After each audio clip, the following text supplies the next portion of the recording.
मंगलवार की सुबह थी, छुट्टी से ठीक पहले, जब इंटरकॉम पर अनाउंसमेंट हुआ। पहले तो मुझे समझ नहीं आया कि मैं क्या सुन रही हूँ।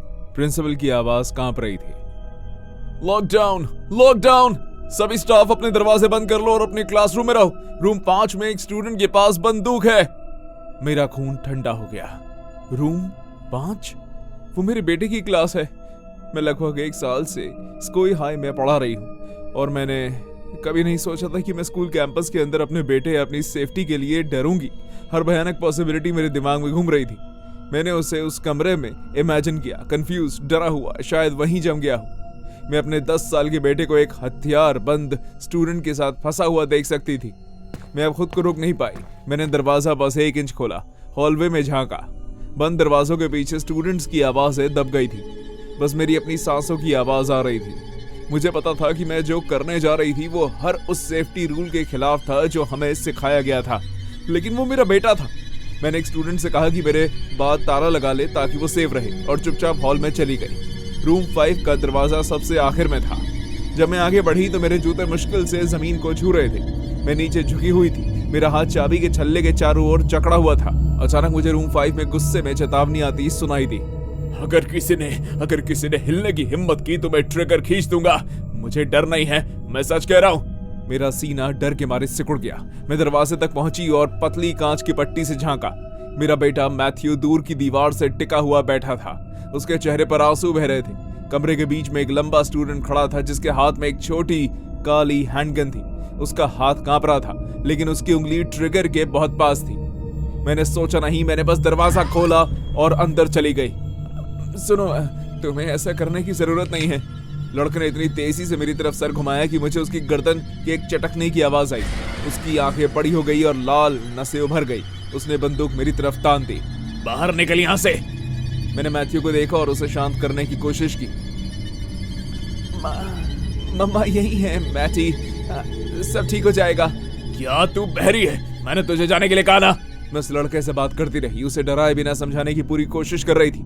वो चौंक गया। बंदूक मेरे और पीछे बैठे हुए स्टूडेंट्स के ग्रुप के बीच हिल रही थी। मैं धीरे धीरे और सोच समझकर आगे बढ़ती रही, जब तक कि मैं उसके और अपने बेटे के बीच खुद को रखने के लिए काफी पास नहीं आ गई। बस मुझे बंदूक दे दो, ठीक है? मैं वादा करती हूँ कि तुम्हें कोई नुकसान नहीं होगा। हम सब गलतियां करते हैं और ये सब कुछ बिल्कुल ठीक है। वो बंदूक नीचे रखने लगा और मैंने उस मौके का फायदा उठाकर उसे हथियार से दूर कर दिया। मेरा हाथ बंदूक की ओर बढ़ा। इससे पहले कि मैं पूरी तरह से बंदूक पकड़ पाती, उसने गोली चला दी। गोली की आवाज चारों ओर गूंज गई। सभी बच्चे चीखने और रोने लगे। मेरे शरीर में एक तेज दर्द हुआ, गर्म खून का एहसास और आंखों को चौंधिया देने वाला नजारा। मैं हाफने लगी और घुटनों के बल आधा गिर गई। मैंने अपने बेटे की चीख उस सारी अफरा तफरी के बीच से उठती हुई सुनी। अपनी धुंधली नजर से मैंने देखा कि लड़के को 2 ऑफिसर्स ने जमीन पर दबा रखा है। उस दर्द में भी मुझे राहत मिली। अगली चीज जो मैंने महसूस की वो था मैथ्यू के छोटे हाथ जो घाव को दबा रहे थे। मॉम, नहीं, मत जाओ प्लीज, मुझे छोड़कर मत जाओ मॉम, प्लीज ऐसा नहीं हो सकता। उसकी आवाज फट रही थी और उसका हर शब्द मुझे दर्द से ज्यादा तोड़ रहा था। प्लीज मुझसे बात करो। मैं वादा करता हूँ कि मैं डिनर में सारी सब्जियां खाऊंगा। खेलने से पहले मैं होमवर्क भी करूंगा। मुझे आपकी जरूरत है मॉम, प्लीज मुझे मत छोड़ के जाइए प्लीज मॉम। मैं ऊपर उठकर उसका चेहरा पकड़ना चाहती थी, उसे बताना चाहती थी कि मैं कहीं नहीं जा रही, लेकिन मेरे हाथ भारी लग रहे थे। मैं ठीक हूँ बेबी, अब तुम सेफ हो, बस यही मायने रखता है। उसके गालों से आंसू बहकर मेरी शर्ट पर गिर रहे थे। वो ऑफिसर से चिल्लाया, मेरी मॉम की मदद करिए, मैंने अपने पापा को पहले ही खो दिया है, मेरे पास सिर्फ वही है। उसकी आवाज इतनी कांप रही थी कि मेरी पूरी ताकत खत्म हो गई। कुछ ही सेकंड में पैरामेडिक्स आ गए। उन्होंने मुझे स्ट्रेचर पर उठाया। मेरे बेटे ने मेरा हाथ तब तक नहीं छोड़ा जब तक किसी ने वादा नहीं किया कि वो मेरे साथ चल सकता है। जैसे ही वो मुझे क्लासरूम से बाहर ले गए, मैंने उस लड़के को देखा जिसके पास बंदूक थी। जमीन पर मुंह के बल पड़ा था, हाथों में हथकड़ी लगी थी। एक ऑफिसर का घुटना उसके पीठ पर था। उसका चेहरा पीला पड़ गया था, लगभग खाली, जैसे उसे पूरी तरह समझ नहीं आया कि अभी हुआ क्या है। मुझे कोई फर्क नहीं पड़ा। मेरी नजर वापस मेरे बेटे पर गई जो स्ट्रेचर के पास चल रहा था। अब भी मेरा हाथ पकड़े हुए था, जैसे वही मुझे जिंदगी से जुड़े हुए था। उस दिन मैंने अपने बेटे की आंखों में अपने मरे हुए पति का चेहरा देखा जब उसने कहा, अब ठीक हो जाएंगी, आपको ठीक होना ही है। हॉलवे हमारे सामने से धुंधला सा गुजरा। टीचर अपनी क्लास रोक रहे थे, स्टूडेंट दरवाजों की खिड़कियों से झांक रहे थे। मैं घाव में हर धड़कन महसूस कर सकती थी, हर धड़कन थोड़ी और ताकत ले रही थी। हम बाहर इंतजार कर रही एम्बुलेंस तक पहुंचे। दरवाजे बंद होने से पहले मुझे जो आखिरी चीज याद है वो ये थी कि मेरा बेटा मेरे बाद अंदर चढ़ा।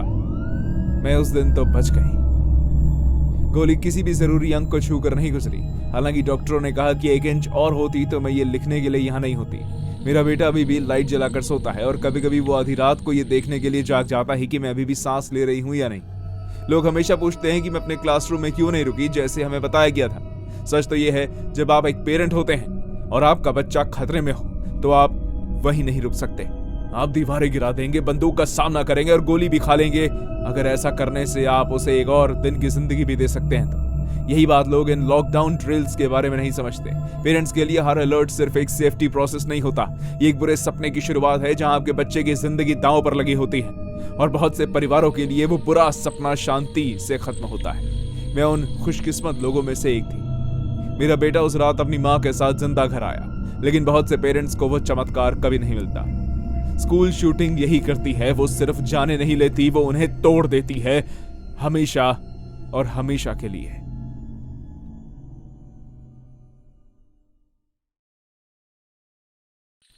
मैंने अपने YouTube चैनल के लिए बहुत सी बेवकूफ़ी भरी चीज़ें की हैं, लेकिन जिस रात लिया और मैंने लोकल एलिमेंट्री स्कूल को एक्सप्लोर किया, हमें कोई अंदाज़ा नहीं था कि हमारी ज़िंदगी कैसे बदलने वाली है। स्कूल जंगल के बीच में कहीं है, कोई पक्की सड़क नहीं, कोई पावर लाइन नहीं, बस घने जंगल और सन्नाटा। 1978 में आग लगने के बाद से ये सुनसान पड़ा है, जब लॉकडाउन ड्रिल एक बुरे सपने में बदल गई थी। ज़्यादातर बच्चे बाहर निकल गए, लेकिन कुछ नहीं निकल पाए। टीचरों में से कोई भी नहीं निकल सका। लोकल लोगों का मानना है कि वो जगह हॉन्टेड है, इसलिए हमें इसे चेक करना था। हमें एक ऊंचे रास्ते से वहां तक हाइकिंग करने में 1 घंटा लगा। चांद मुश्किल से उस खुली जगह को रोशन कर रहा था जहां स्कूल था। उसकी खिड़कियां टूटी हुई थी, ईंट की दीवारें जलकर काली हो गई थी। जैसे ही हमने अंदर कदम रखा, हमारी टॉर्च की रोशनी धूल के बादलों को चीरती हुई निकली। हवा बासी और ठंडी थी। मैंने फिल्म बनाना शुरू किया। लिया ने हमारे दर्शकों को आसपास के बारे में बताया। हम हॉलवे में क्लासरूम के अंदर जा रहे थे। फर्श टेढ़े मेढ़े थे और लॉकर पिघलकर अजीब आकार के हो गए थे। दीवारों पर छोटे छोटे हाथों के निशान थे, जिनके बारे में वहां के लोग कहते हैं कि वो उन बच्चों के थे, लेकिन मुझे यकीन था कि वो रैकून के बनाए हुए थे। देखिए, मैं सुपरनैचुरल चीजों में विश्वास नहीं करता, और ना ही मेरी गर्लफ्रेंड लिया। और यही बात हम हॉन्टेड जगहों को एक्सप्लोर करके अपने दर्शकों को साबित करने की कोशिश करते हैं। अब तक तो सब ठीक था। तभी अचानक लिया ने पूछा, क्या तुमने सुना? मैंने हंसते हुए जवाब दिया, हमने तय किया था कि हम अपने देखने वालों से झूठ नहीं बोलेंगे लिया, और हाँ, तुम्हें एक्टिंग क्लास भी लेनी होगी, सही कह रहा हूं ना? उसने मेरे हाथ पर मुक्का मारा और धीरे से कहा, मैंने उस कमरे से कुछ सुना है। लिया ने घबराकर मेरी तरफ देखा और दरवाजा धक्का देकर खोला और अंदर चली गई। लेकिन उससे पहले कि मैं अंदर पैर रख पाता, दरवाजा मेरे मुंह पर जोर से बंद हो गया। लिया! मैं चिल्लाया, दरवाजे को धक्का देते हुए। ऐसा लगा जैसे कोई दूसरी तरफ से उसे बंद कर रहा हूं। अंदर से मुझे लिया की चीख सुनाई दे रही थी। हे भगवान, ये क्या हो रहा है? मैं दरवाजा तोड़ने ही वाला था कि मैंने अंदर बच्चों के रोने की आवाज सुनी। मेरी रीढ़ की हड्डी से पसीने की बूंदें बहने लगी कि ये जगह सच में भूतिया है। लिया की चीखें तेज होती जा रही थी। मैंने अपना कंधा दरवाजे पर तब तक मारा जब तक वो खुल नहीं गया। ताला खुल गया और मैं क्लासरूम के अंदर धूल भरे फर्श पर लगभग गिर ही गया था। हवा में धुएं की इतनी तेज बदबू थी कि मेरा गला जल गया। लिया कोने में खड़ी थी। उसका चेहरा पीला पड़ गया था और वो कांप रही थी। यहाँ पे हुआ क्या? मैंने सिर्फ धुएं के बादल देखे और बच्चों को दर्द में रोते हुए सुना। हे भगवान, ये बहुत भयानक था। चलो चलो चलो, यहाँ से निकलते हैं। उसके बाद हमने ज्यादा बात नहीं की, बस चलते रहे। उस एहसास को दूर भगाने की कोशिश करते रहे। तभी मेरी टॉर्च की रोशनी हॉल के दूर वाले कोने में किसी चीज पर पड़ी। वहां एक औरत खड़ी, खिड़की से आ रही चांदनी उसके उलझे हुए सफेद बालों और झुके हुए कंधों पर पड़ रही थी। उसके चेहरे का एक हिस्सा चिकना और पीला था, दूसरा हिस्सा कटा फटा और सिकड़ा हुआ था। उसके कपड़े गंदे थे, वो बस हमें घूरे जा रही थी। लिया ने मेरी शर्ट पकड़ते हुए धीरे से फुसफुसाया, तुम उसे देख रहे हो, है ना?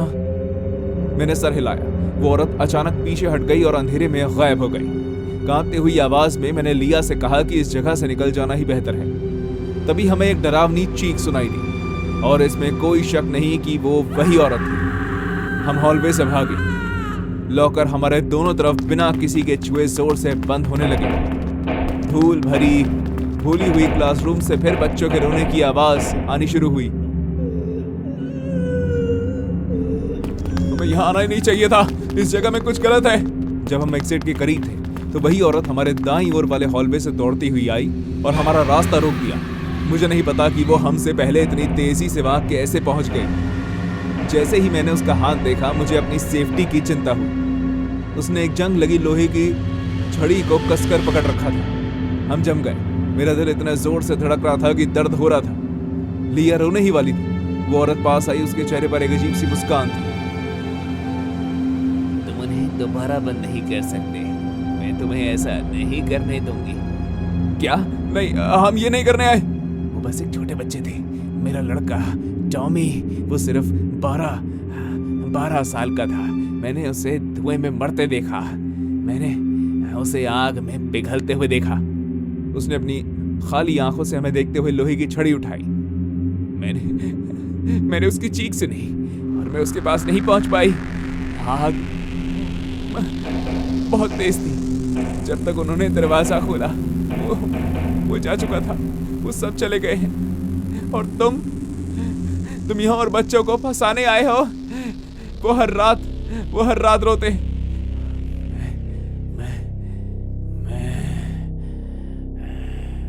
मैं तुम्हें ऐसा नहीं करने दूंगी। मुझे उसकी बातों से सच्चाई समझ आ गई। वो एक माँ है जिसने अपना बच्चा खो दिया है और वो सदमा कभी नहीं भरता। जब लिया ने 911 पर कॉल किया तो मैंने उसे दिलासा देने की कोशिश की।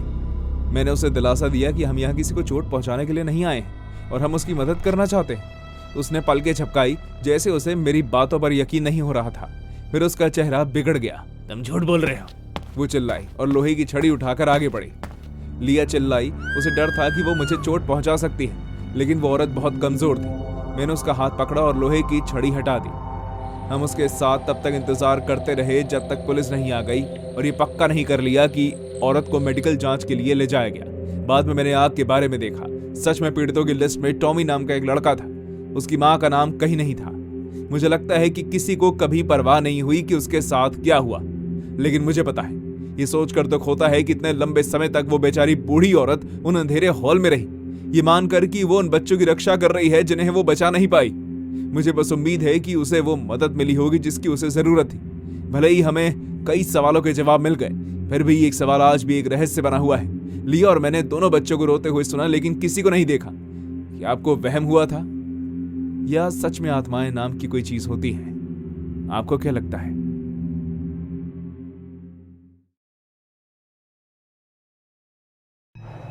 मैं 13 साल का हूँ, 8वीं क्लास में हूँ और भगवान कसम मैं उस शुक्रवार की दोपहर को कभी नहीं भूलने वाला। लंच से पहले का ये बस एक और बोरिंग टाइम था। बाहर आसमान काले बादलों से घिरा हुआ था, जिससे क्लासरूम और भी बोरिंग लग रहा था। मैं अपनी नोटबुक के कोने में कुछ बना रहा था, तभी स्कूल के पीए सिस्टम में लॉकडाउन अलर्ट की तेज गूंजती हुई आवाज आई। हम सब एक सेकंड के लिए तो हैरान रह गए, लेकिन फिर सबने उसे नजरअंदाज कर दिया, ये सोचकर कि ये बस एक और ड्रिल है। हमारी टीचर मिस हेली ने हमें अपनी डेस्क के नीचे खिड़कियों से दूर जाने और चुप रहने के लिए कहा। बच्चे खिलखिला रहे थे और फुसफुसा रहे थे, कुछ तो टेबल के नीचे टेक्सटिंग भी कर रहे थे।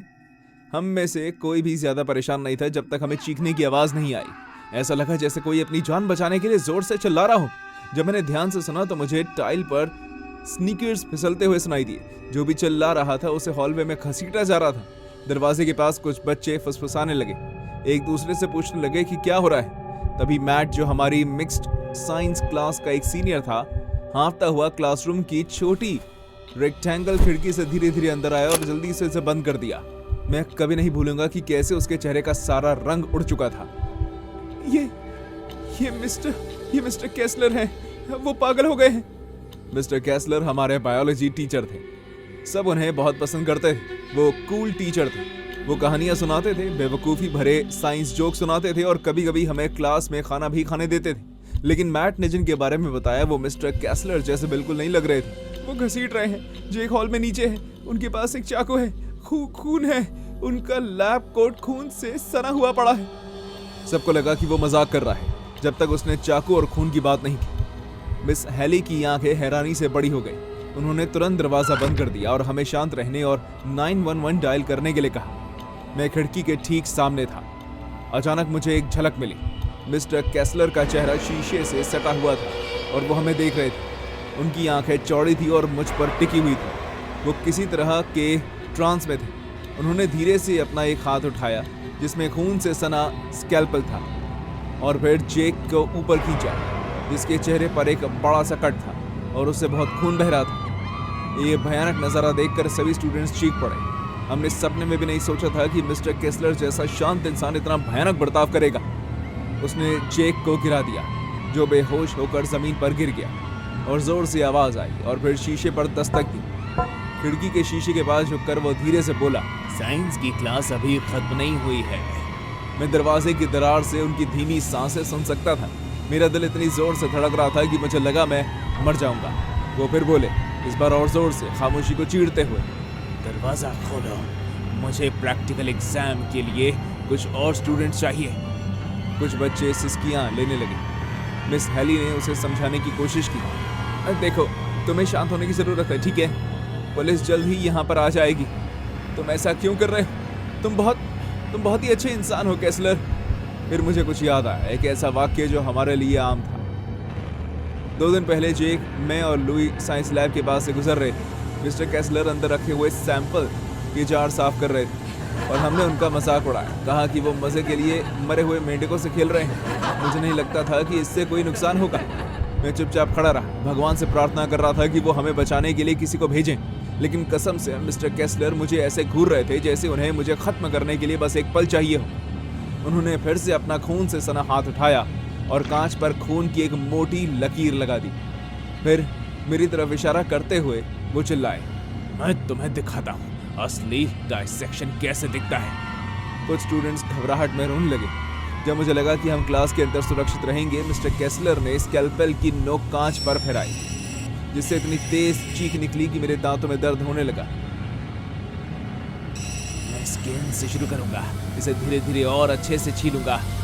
हम मसल्स, नसों को देखेंगे। मैंने अपनी आंखें बंद कर ली। मेरे हाथ इतनी जोर से कांप रहे थे कि मैं अपना फोन नहीं पकड़ पा रहा था। वो वहां बहुत देर तक रहा, अपना माथा शीशे से सटाए जोर जोर से सांस ले रहा था और फिर उसने दरवाजे का हैंडल हिलाना शुरू कर दिया।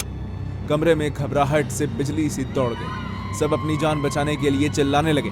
मिस हैली केसलर से रुकने की गुजारिश करती रही, लेकिन वो पूरी तरह से पागल हो चुका था। मेरा दिमाग तेजी से चलने लगा।